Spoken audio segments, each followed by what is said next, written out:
em trên thực địa hơi nhà này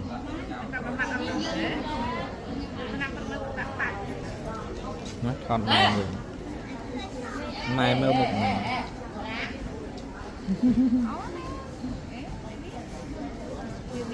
nhọn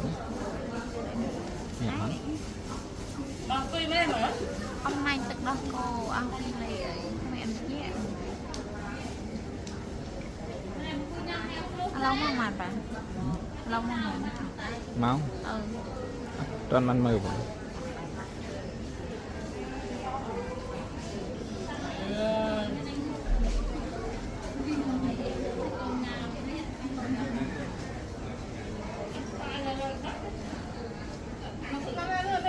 trên thực địa hai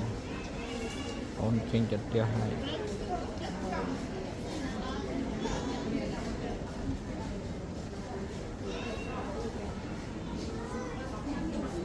chả